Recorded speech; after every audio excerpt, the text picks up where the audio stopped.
Mendiola Kwentong Kasaysayan. Kwentong kasaysayan. Ang Mendiola ay isa sa pinakamahalagang lansangan sa Maynila na may makulay at masalimuot na kasaysayan. Matatagpuan ito sa distrito ng San Miguel, malapit sa Malacañang Palace, ang sentro ng kapangyarihang ehekutibo ng bansa. Dahil sa natatanging lokasyon nito, ang Mendiola ay naging saksi sa mahahalagang pangyayaring humubog sa politika, lipunan at pambansang kamalayan ng Pilipino. Pinangalanan ang Mendiola mula kay Enrique Mendiola, isang edukador, manunulat at dedikadong tagapagtaguyod ng reformang pang-edukasyon noong unang bahagi ng pamahalaang Amerikano. Si Mendiola ay kilala sa kanyang ambag sa pagsusulong ng makabagong sistema ng edukasyon at sa paglahok sa komisyong bumalangkas ng mga batayang reforma para sa kabataang Pilipino. Bilang pagkilala sa kanyang serbisyo, ipinangalan sa kanya ang kaliyeng nag-uugnay sa mga institusyong pampamahalaan at sa mga makasaysayang lugar sa Maynila. Subalit higit pa sa pagiging isang simpleng lansangan, ang Mendiola ay unti-unting naging sentro ng pampulitikang aktibidad sa bansa. Mula pa noong kalagitnaan ng ika-20 siglo, nagsilbi itong pangunahing ruta ng mga mamamayan, estudyante, manggagawa at magsasaka na naglalayong ipaabot ang kanilang panawagan sa pamahalaan. Ang katotohanang malapit ito sa Malacañang ang nagbigay rito ng natatanging kahalagahan. Ang sinumang nagnanais na ipahayag ang kanilang hinaing ay kadalasang dito dumaraan upang madinig ng mga nasa kapangyarihan. Sa pag-usbong ng aktibismo noong dekada 1960 at 1970, lalo pang umigting ang papel ng Mendiola bilang tagpo ng malalaking pagkilos.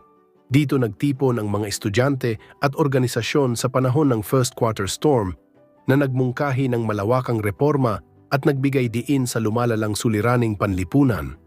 Ang lansangan ay paulit-ulit na napuno ng sigawan, placard at mga talumpating naglalayong pukawin ang damdaming makabayan ng sambayanan. Ngunit ang isa sa pinakamalupit at pinakamatingkad na pangyayari sa kasaysayan ng Mendiola ay naganap noong Enero 22, 1987 na kilala ngayon bilang Mendiola Massacre.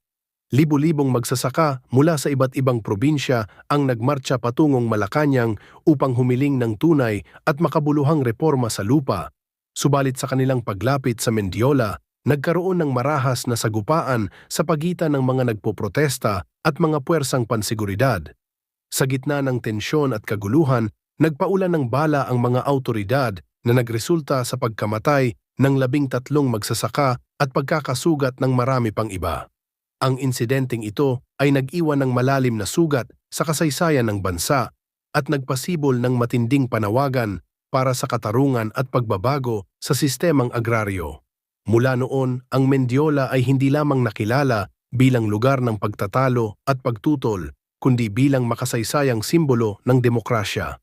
Ang mismong daan ay nagsilbing entablado ng patuloy na pakikibaka ng mga Pilipino para sa kanilang mga karapatan, maging ito man ay usaping pang-agraryo, pang-edukasyon, pang-ekonomiya o pangkalayaan.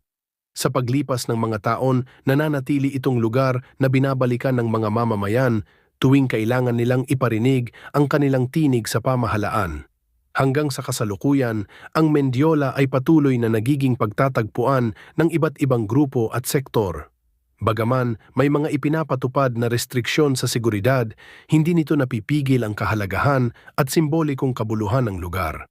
Sa bawat pagtitipon, martsa o kilos protesta na idinaraos dito, naaalala ng bansa ang malalim na ugnayan ng lansangang ito sa kasaysayan ng pakikibaka, isang paalala na ang demokrasya ay hindi lamang konsepto, kundi buhay na tradisyong ipinagtatanggol ng sambayanan.